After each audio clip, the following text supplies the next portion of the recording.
Welcome back to another unbox at the Acoustic Shop. I am Jeremy. This is John. Today we're going to be unboxing something that looks familiar. It's kind of a new take. Yes, familiar but different. Familiar but different. Right. You'll recognize it, but not.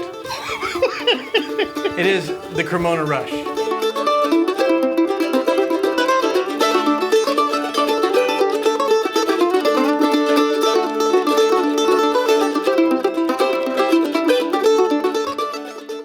Welcome back to the Acoustic Shop Unboxed.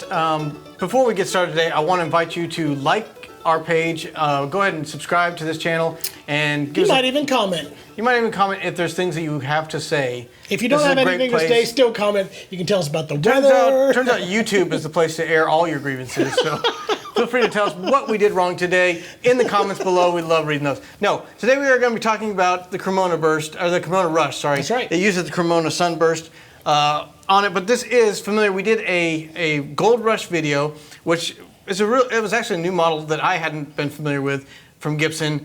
Very cool, some cool things about it. We talked about, we're going to talk about those again today. This is like the sister to that. It is. It is a Gold Rush with all the same appointments except for the Cremona Sunburst finish, which I just think is the most gorgeous thing Before on a we get mandolin. into the depths of this mandolin, I also do want to tell you that there is a full tone sample at the end of this video, as well as a complete performance of Jeremy playing that mandolin that is on another video. And you playing that mandolin, That's right. or doing your best too. Trying to play the mandolin. You did fine. Anyway. So yeah, this is identical in all appointments to the Gold Rush mandolin. So it's got the tortoise binding around it with that really cool white, what would you call that, purfling on there, all the way around the fretboard extension cut off there with that scalloped little scallop, slash little flare going on there. It is a scallop, but a different kind of scallop fretboard.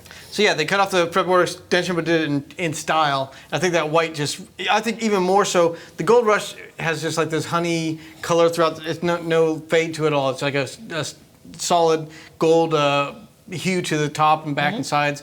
This one, they did that dark edges for the Cremona Burst to it, and that white just really stands off on that. Absolutely. I thought it uses the same fern inlay at the top, the gold hardware on the tuners and the tailpiece, but they just took and changed it by giving that Cremona Burst that I think just brings out the wood grain. Not to say I don't love the gold one, but this to me just makes that. It pops in the center a little bit more. What is the Cremona Rush or Cremona Burst versus the standard tobacco burst? It is kind of Gibson's homage to the original violin burst that would have been from Cremona, Italy, kind of given a different, unique color to it. And they did this on some other models as well, but the more popular lower color was that tobacco burst that a lot of people know of. But this gives a total different color to a sunburst. If you're a Gibson mandolin fan, just a little bit different variation. You don't really have that orange-red kind of gradient that you see in the standard sunburst, so it just gives us like this real kind of bright sun yellow in the center to this tobacco brown on the edges, and just I think it's one of my favorites. Also, this particular mandolin has some cool aberrations to the wood grain in it. It's got this bear claw on the top there that it takes that. It's almost the same spot your pick's going, so it looks like you've scratched across there with your pick. Or it's just a guide. To it. Yeah, it's just a guide. So you kind of actually you're following the right path there. Gibson's now including a guide for your pick on all their mandolins, which is really cool. No, but that just stands off. Depending on the light, you catch that in that. I like that very well. What's really cool, and hopefully we'll get some photos of this. You look at the grains and they're going straight, and then they just have this little zigzag right there, and then back to straight. So something happened to that tree that year that made it a little upset. Really mad. It grew crooked for a moment and then got back in line again, but really gave some character to this particular mandolin. I'm guessing that won't be on all the Cremona Rushes that we get in, but I'm going to be asking for it if possible. So the Rushes are a little bit different. They're kind of Gibson's take on a more modern mandolin. A lot of the specs that modern mandolin players love, such as a radius fretboard, has the larger frets. One of the things that we really like about it, and we talked to our good friend Darren, which Darren's still thinking about this mandolin here, is the smaller F-holes give it a little more unique tone, a little darker, richer tone, and that is on the Gold Rush as well as the Cremona Rush. Darren Nicholson, a good buddy of ours, we were talking about mandolins, and Gibson kind of has perfected this like mid-range. He calls it the Doyle Lawson sound. It's got a lot of clarity. It cuts across the stage. You can compete with the banjo. It's got a lot of that mid-range clarity, but on the bass on some of them, it's not quite as full. Where I think these smaller F-holes seem to give it a little bit more of that depth and deep Hutto type tone to it. Just got this real woody, big sound to it. I would agree with that. So again, appointments on this, gorgeous fern inlay. So you have that fern headstock. So it gives you that characteristic, the tortoiseshell binding, the radius fretboard, the smaller F-holes, which give it that darker, richer tone. Does have actual pearl buttons. Am I correct on that? Yes. I believe so. Actual pearl buttons, and then the gold tailpiece, tuners, and even the little screws on the bridge right there. So absolutely. Very, very cool addition. When I was talking to David at Gibson about this, David Harvey, we had ordered one of the Gold Rush, and he says, consider the Cremona Rush as well. And he told me kind of the differences. When I got this in, I'm like, oh my goodness, I'm so glad we did that, because it makes all the fire in that grain just stand out. I agree. It really brings out the flame in that color, because it's a translucent brown on the sides versus the tobacco burst kind of goes a little bit darker. I like that this gives you that more translucent, and you can see the flame all the way through. The neck is gorgeous on this particular mandolin. Another really, really cool instrument to come out of Gibson, and I'm glad that we were able to bring in the mandolins from Gibson. Yeah, absolutely. So far, every one of them has just been knocking our socks off. So, Jeremy, if you were to take home a mandolin... If I were a mandolin player...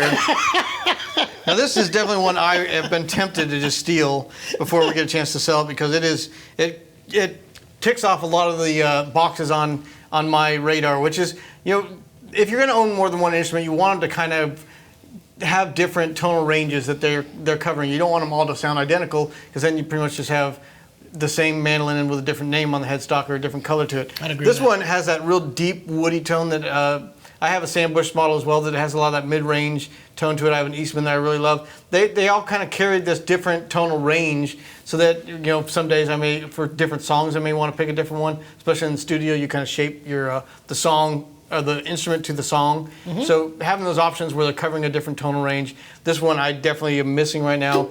That real deep woody bark to it. I agree with you. So I am tempted to steal Jeremy, this one you myself. definitely are missing that tonal range in your mandolin. In fact, in your entire style. Thank you. So you should pick that up. Turns out it's just that I didn't have the right mandolin. And turns that out. Yep. Anyway. Be sure, if you get a chance to check this out in person, you need to see this thing and play it to really get the full effect. But we've got it online on our website. We've got photos. Yep. We've got this video, so you can listen to the tone of it. And right now I'm going to do a few tone samples for you guys that have been patiently waiting.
Hey, thanks for watching that video that we just did. I'm going to make this universal, so we're going to use it on all the videos. Good I plan. hope you enjoyed that thing that I said. And if you'd like to see more things like that, just subscribe down below where it says subscribe. You'll be notified anytime we do another video. And while you're at it, make sure to check out our website, theacousticshop.com. We have free shipping on most products and one of the best return policies in the country. We know what it's like to buy an instrument online. You never know what you're going to get. When you get it, if you're not happy with it, send it back to us. We're not going to be mad at you. No. We'll be a little disappointed in you, but no. We want you to find the right instrument, and there's no way to know until you try it. So we encourage you to try it out, play it, and then if it's not the right fit, we'll find the one that is. There we go. Also, be sure to comment down below. We'd love to interact with you guys. Mm-hmm. It's not a one-way street here. Nope. You get to say things, we get to say things back to you. If we say mean things, we're going to say mean things back. So. We may or may not do that. Anyway, we thank you guys for watching, and we will see you next time.